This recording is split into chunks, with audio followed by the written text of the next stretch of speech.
کی ابتدا کے اندر بڑی صراحت کے ساتھ مسلمانوں کی عظمت کو بیان کیا ہے، اور جن لوگوں نے اسلام مسلمان علماء کی عظمت پہ اعتراض کیا اللہ نے انہیں بے وقوف کہا ہے، وہ کم عقل ہیں، وہ دانش سے عاری ہیں۔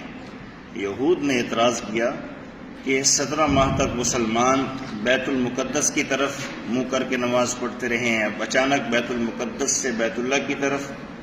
تو علماء مفسرین کہتے ہیں، ائمہ مفسرین کہتے ہیں، جو شخص مسلمانوں دین اور اسلام کے کسی کام پر اعتراض کرے گا وہ بے وقوف ہے۔ یہود کے ساتھ ساتھ کفار کو بھی اللہ نے بے وقوف کہا، منافقین کو بھی بے وقوف کہا، بلکہ قرآن پاک کے اندر بڑی خوبصورتی کے ساتھ ہے، صراحت کے ساتھ ہے، فَلَنُوَلِّيَنَّكَ قِبْلَةً تَرْضَاهَا، محبوب جہاں آپ کا دل ہے، آپ کی مرضی ہے۔ نماز کے دوران میرے حضور نبی کریم علیہ السلام کے خاطر آطر کے اندر یہ بات آئی کہ آئی اچھا ہوتا کہ مسلمانوں کا قبلہ بیت اللہ بنا دیا جاتا۔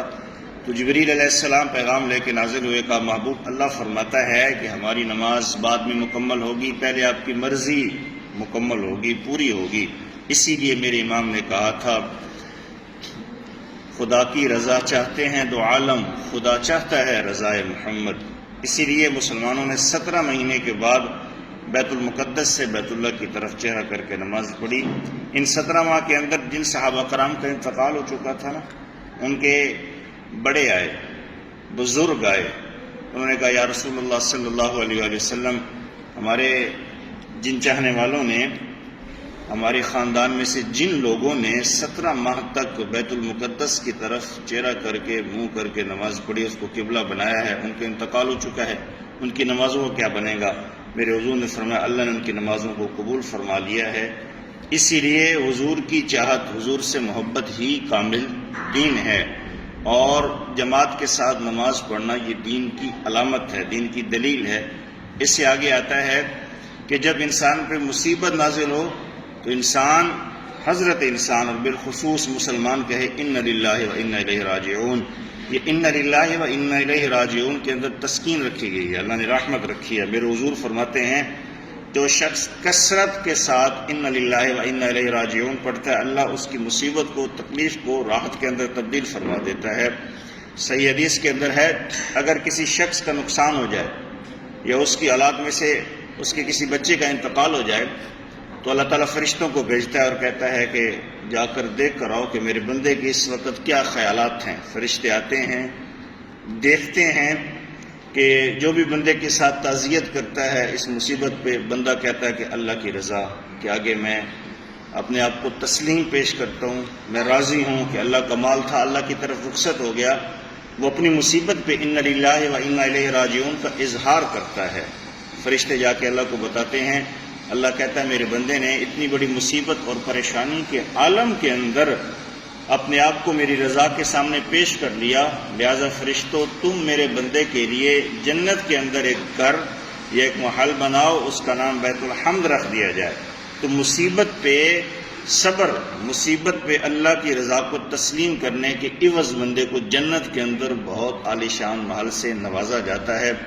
اس سے آگے ہے کہ کون سے جانور حرام ہیں اور جانور کب حرام ہوتا ہے۔ ائمہ مفسرین نے، محدثین علماء نے لکھا ہے وہ جانور حرام ہے جس پر اللہ کے سوا کسی اور کا نام لیا جائے ذبح کرتے ہوئے۔ اگر ذبح کرتے ہوئے فقط اللہ کا نام لیا گیا ہے، بسم اللہ واللہ اکبر، تو وہ کسی اور کے ساتھ منسوب کر دیا گیا ہے۔ مثلا عقیقے کا جانور، ولیمے کا جانور، زید کا جانور، تو یہ جانور کھانے میں حرام نہیں ہوگا۔ جانور اس سے آگے اللہ تعالیٰ نے نیکی کے اسلوب بتائے ہیں کہ نیکی کیا ہے۔ مسلمان کے ساتھ خیرخواہی کرنا، یتامہ، مساکین، رشتہ داروں کے ساتھ حسن سلوک پیش کرنا۔ اس سے آگے حج اور عمرے کے مسائل ہیں۔ حج اور عمرے کے مسائل کے بعد صحابہ کرام نے حضور نبی کریم علیہ السلام سے پوچھا یا رسول اللہ صلی اللہ علیہ وآلہ وسلم کہ خرچ کہاں کیا جائے؟ میرے حضور نے فرمایا اپنے والدین پہ خرچ کرو، یتامہ پہ خرچ کرو، رشتہ داروں پہ خرچ کرو۔ اللہ تعالیٰ تمہیں واپس 70 گنا، 10 گنا، 100 گنا، 700 گنا کر کے واپس لوٹائے گا۔ اس لیے ماہ برکت کا موسم ہے، ماہ مکرم کا موسم ہے، اللہ کی رحمت چھم چھم برس رہی ہے، اللہ کی رحمت حاصل کر کے ہمیں غریب لوگوں کے درمیان تقسیم کرنی چاہیے۔ اگر اللہ نے مجھے اور آپ کو مال دیا ہے تو وہ مال زکوٰۃ کے طور پہ تقسیم کریں، صدقات کے طور پہ تقسیم کریں، جو رشتہ دار اور غربا ہیں ان کے اندر تقسیم کریں۔ اس سے آگے شراب کا مسئلہ ہے کہ شراب کے بارے میں کیا ہے۔ شراب اور جوا حرام ہیں۔ مولا کائنات کرم اللہ تعالی وجہ الکریم فرماتے ہیں اگر شراب کا ایک قطرہ کسی دریا کے اندر گر جائے، پھر دریا کے اندر پانی ہے، پھر دریا خشک ہو جائے، اس میں سے گھاس ہو گئے، تو وہ گھاس بھی اس گھوڑے کو نہیں کھلانی چاہیے جس پہ بیٹھ کے آپ جہاد کرتے ہیں۔ جی اسی لیے کہ جو ہی شراب کا ایک قطرہ انسان کے وجود کے اندر داخل ہوتا ہے ایمان خارج ہو جاتا ہے۔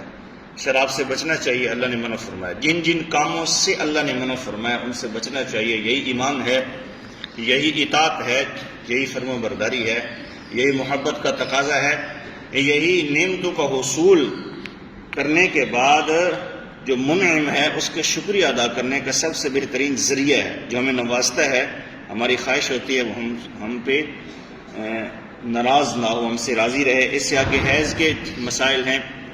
حیض کے مسائل کے اندر جب عورت کو حیض آئے تو بیوی کے قریب نہیں جانا چاہیے۔ یہودی حد سے زیادہ نفرت کرتے تھے، وہ بیوی کے قریب نہیں جاتے تھے۔ یہودی بیوی کی طرف دیکھنا بھی گناہ تصور کرتے تھے، لیکن نصارہ جو تھے وہ حد سے زیادہ پیار کرتے تھے، عیسائی حد سے زیادہ پیار کرتے تھے، حتیٰ کہ مباشرت کے عمل سے بھی گزر جاتے تھے۔ لیکن اسلام بڑا معتدل اور بڑا کمال کا ذریعہ نجات ہے، ایک پیمانہ ہے۔ میرے حضور نبی کریم علیہ السلام نے فرمایا نہ تم نے بیویوں کے ساتھ یہودیوں والا رویہ اختیار کرنا ہے، نہ تم نے بیویوں کے ساتھ عیسائیوں والا رویہ اختیار کرنا ہے، تم نے اپنی بیویوں کے ساتھ اسلام والا رویہ اختیار کرنا ہے۔ یعنی کہ ان سے نفرت نہیں کرنی، نہ زیادہ مباشرت کے طور پر ان کے قریب جانا ہے، ان کے ساتھ بیٹھنا ہے، کھانا کھانا ہے۔ اسی لیے اسلام بڑا واضح دین ہے۔ اس سے آگے طلاق کے بارے میں آتا ہے کہ طلاق کیسی دینی چاہیے۔ جس شخص نے 3 مرتبہ طلاق دے دی طلاق ہو جاتی ہے، لیکن یہ بھی ظلم ہے۔ تو اس ظلم سے بچنے کے لیے علماء کے قریب بیٹھا جائے، علماء سے دین کا شعور حاصل کیا جائے۔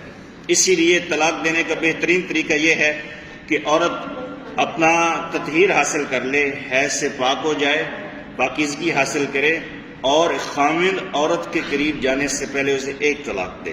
اس کے لیے 1 مہینہ ہوگا، تو جب دوسرے مہینے کا چاند طلوع ہوگا تو عورت پاکیزگی حاصل کرے اور خامند عورت کے قریب جانے سے پہلے اسے 2 طلاق دے۔ اسی طرح 3 طلاق، یہ طلاق دینے کا سنت طریقہ ہے۔ بیک وقت جس نے 3 طلاقیں دیں وہ طلاقیں ہو جائیں گی، اس کے بعد رجوع نہیں ہو سکتا۔ نہ 3 طلاقوں کو 1 طلاق تصور کیا جائے گا۔ 3 طلاقیں حضور نبی کریم علیہ السلام کے زمانے کے اندر ہی 3 تھیں۔ انہوں نے طلاق کو مذاق بنایا ہوا تھا، طلاق دے کے رجوع کر لیتے تھے، طلاق دے کے رجوع کر لیتے تھے۔ اسی لیے اللہ تعالیٰ مجھے اور آپ کو اسلام کا شعور عطا فرمائے۔ تو یہ مختصراً دوسرے پارے کا خلاصہ تھا۔ اس سے ہم نے 3 چیزیں سیکھی ہیں کہ جو شخص اسلام کی، علماء کی اور بے جا دین کی مخالفت کرے گا، حضور نبی کریم علیہ السلام کی عظمت کو پھیلانے میں رستے کے اندر رکاوٹ ڈالے گا، وہ بے وقوف ہے اور وہ ذلیل ہو کے رہ جائے گا۔ دوسری بات ہم نے یہ سیکھی ہے کہ مصیبت اور پریشانی میں جو شخص اللہ کا شکر ادا کرتا ہے اللہ اس کو اور زیادہ نعمت عطا فرماتا ہے۔ تیسری چیز ہم نے یہ سیکھی ہے کہ قرآن کے مطالب، قرآن کی مفاہیم ہی